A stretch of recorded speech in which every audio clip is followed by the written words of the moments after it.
Hello, good evening. This is me, Ruba Fatma, and welcome to the another inspiring episode of the Power Minute podcast, where powerful voices meet purpose and patience. I'm your host, Ruba Fatma, and today we are honored to have a truly remarkable guest with us, and she is the executive director of Lovely Hearts, a non-profit and an organizational committed to creating meaningful change through compassion, empowerment, and service. She is also a contributing writer at Mental Health on the Mighty. So, welcome to the Power Minute podcast. Hi, Michaela. How are you? Hi, good morning. Or I think it's night for you, but it's morning for me. I'm doing good. Okay. Good morning. Good morning. Thank you, Michaela, that you are giving me your precious time. And I just want to know, and also my audience want to know about you. So, can you please introduce yourself?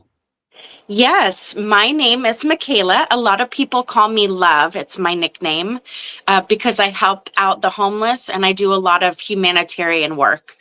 I'm a single mother of two, and my background is in social work. I graduated from Cal State San Marcos with my master's degree. I'm also the co founder of Lovely Hearts NGO, which is a school that me and my co founder built from the ground up in the rice fields of Phuc, Cambodia. And about 2.5 years in the United States, as you mentioned, we opened up Lovely Hearts nonprofit, which helps with education, internationally purposeful travel, and community service. So we actually have a tour coming up in December where people are going to help in Cambodia for about 2 weeks. So we're really excited about that. That's really great. Michaela, can you tell me about that? What does the name Lovely Hearts signify to you? Yeah, so since my nickname has been Love, I wanted to tie something in where it had to do with just giving back and ultimately just sharing love with others. I think sometimes we try to make things a little bit more complicated than it really should be. And at the end of the day, we just need to connect and just be able to share love with each other. So, sometimes we're in situations where we might not have the resources, or we might think, hey, I'm a single mom. I'm not able to financially be able to, let's say, like give back, right? And so I would say that Lovely Hearts is a way to overcome that and to bridge different communities together where they still feel powerful and as an advocate for whatever they want to get involved with. We like to help people connect locally. So if there's any student ambassadors where they might want to volunteer with a different organization, we like to help connect that piece for them so that they're able to work with our organization and do all that they can to continue learning and continue expanding their skills. And our hopes are that they're able to connect to get a career long term. But that they're also able to connect with the community, because sometimes we don't realize what's happening 2 streets away from us. And we need to really tap in and realize that we're part of a bigger community, whether that's just in our city or whether that's just internationally. We can always connect with one another. It's really great. Michaela, I want to know your experience as you know that our student at Hana School campus student do daily podcast. So how's your experience with them? It is absolutely incredible. I am blown away with the progress that the students have had. I'm really impressed with the questions that they come up with. And also, it's been really nice watching how people are responding to my questions. I think one of the interviews that I was most encouraged by, I want to say she was like about 7 or 8 years old. And I was talking about like humanitarian issues internationally. And she was saying, I had shared, like, we shouldn't we should be able to communicate and not just resort to war. And, it was really impressive because her response wasn't like, oh, great, great idea. But she was like, yeah, this would solve it where we can actually communicate, find a solution, and avoid war altogether. And I was just thinking, if this is a 7-year-old student that already knows that we need to collaborate, that doesn't just resort to thinking, oh, I'm better than you. I was just so impressed. So I would say that the school and the education system is just a very amazing learning tool that is helping expand skills. And yeah, I just love working with the students and with professors.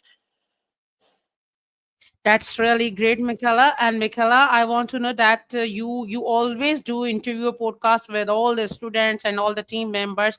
So how you manage your time, because you are the professional lady. So can you please tell me that how you manage your professional life, and as well as you also giving too much time to students. So please share. Yes, that's something that I'm still trying to work on every week. But what I like to do is I like to have a window open because I think that the one of the biggest issues I was having when I started doing interviews was that sometimes like 5 minutes might turn into 10 minutes. And I know it goes both ways because I've definitely done it as well. But so I think that it's very, very important to be prompt on time, but also just to understand that things do come up. There's natural things that come up. So I would say that one of my best advice would be to plan that wiggle room in between, be very flexible, and also just continue to expand on each interview because it's all about learning more and more. Yeah, so. So, Michaela, what difference you feel with the traditional education, conventional education, and the artificial intelligence education? Yeah, I would say that the biggest difference is that it's self motivated learning. And I would say that in schools in California, I'll just give an example. In California, for such a long time, we had all of our students going home from a school and doing homework. And after decades and decades and decades of doing this, we realized this is actually not good for elementary school age students. Their focus is slipping. They're more focused on doing their homework, but they're not actually retaining what they're learning. So I would say that for such a long time, the traditional education was just all that we knew. So the great thing about Rayhan Academy and the AI Academy that you're mentioning is that it's all about expanding and growing in the areas that you see is fit. And that there's an abundance of information and expansion that you can do. In the sense of traditional schooling, there is an expectation. So it's the expectation that you are going to do well enough to pass on a certain test or go to the next level. Whereas Rayhan Academy is more you can do anything that's possible, and you have your own power and your own ability to work as hard as you want for your own future and your own life. So I just think it's absolutely incredible. And it's just such a benefit because it basically removes the blocks that we culturally inherit. We think that, like, it's a certain elementary school age or middle school, they might know a certain amount, but at the end of the day, we are actually undermining their capabilities and what they can learn, what they can achieve. So we really need to be open to that. It was a learning experience. Just like a few weeks ago, I was sitting in a meeting, and the whole meeting, there was like about 35 of us, and we were talking about student success. We were talking about what students need to do to get involved. But obviously, I'm not a student. Nobody else in the room was students except for one girl. Okay. And one person said, well, hey, like maybe we should ask students what's best for them.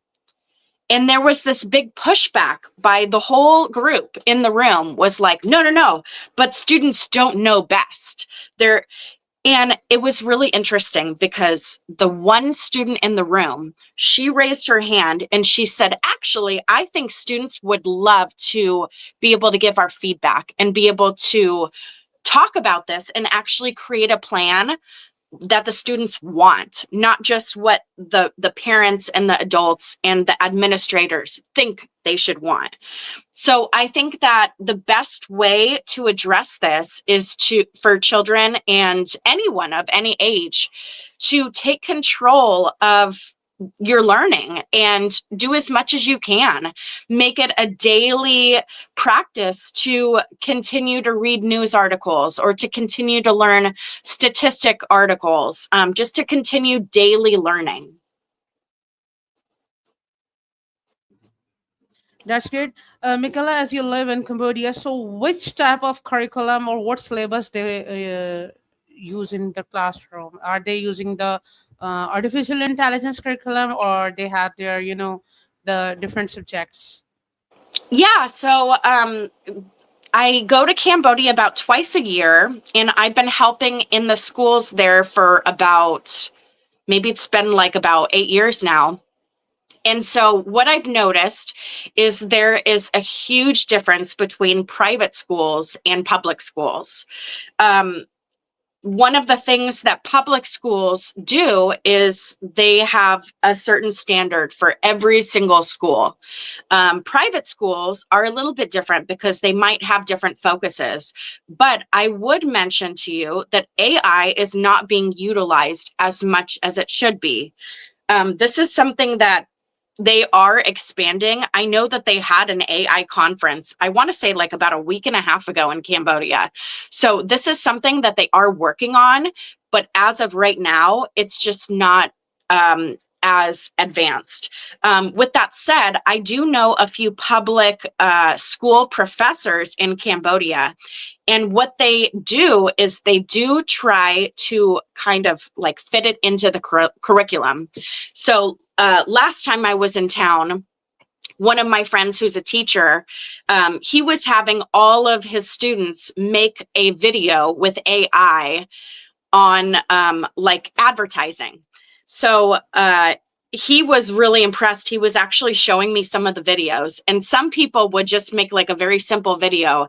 And other people's, you have like the sound effects and you have like items dropping from the screen, and it was just so brilliant. And we were just sitting there so impressed by what people can achieve just by knowing that they can learn more, or even just asking questions with chat GPT and learning more about AI.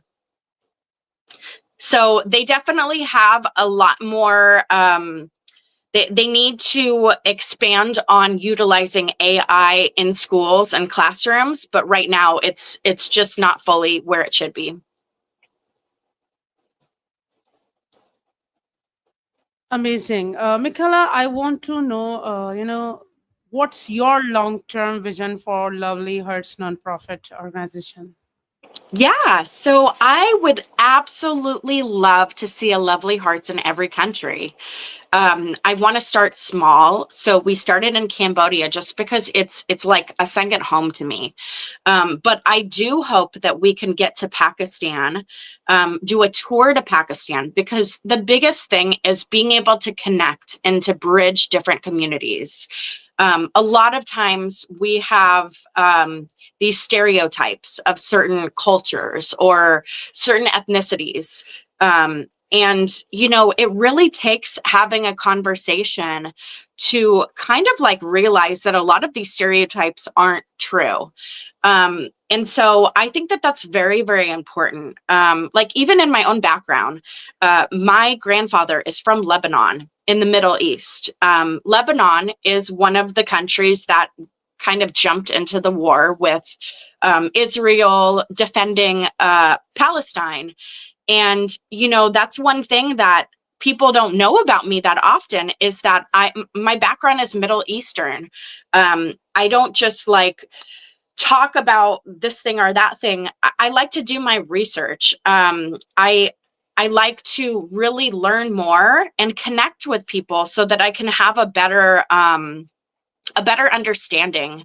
One thing that I learned just this week, I met with somebody from El Salvador, and he was showing me these pictures, and oh my gosh, my friend, El Salvador is absolutely beautiful.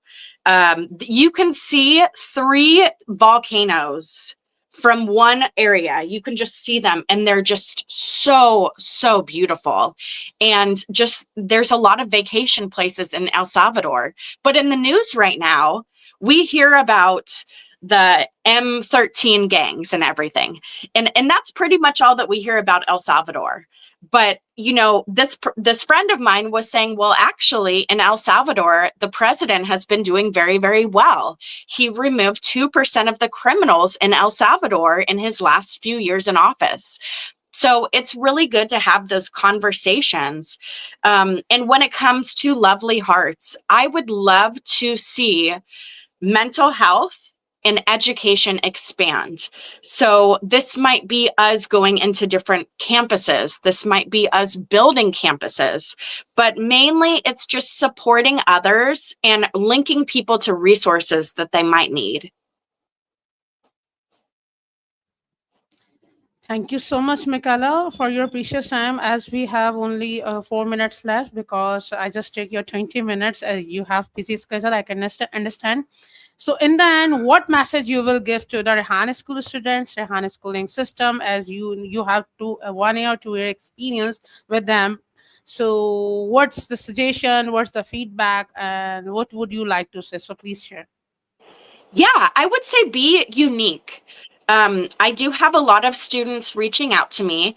And as you know yourself, sometimes like messages get lost or just it gets overwhelming for anyone.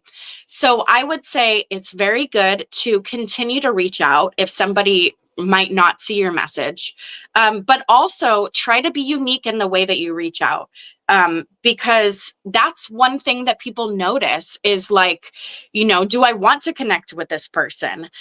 Do I feel obligated to connect with this person, or do I really want to because this person is somebody that I understand? And so I think that that's really important, is kind of just like mentioning what you're about already, why you want to have an interview with somebody. I think that that's really important.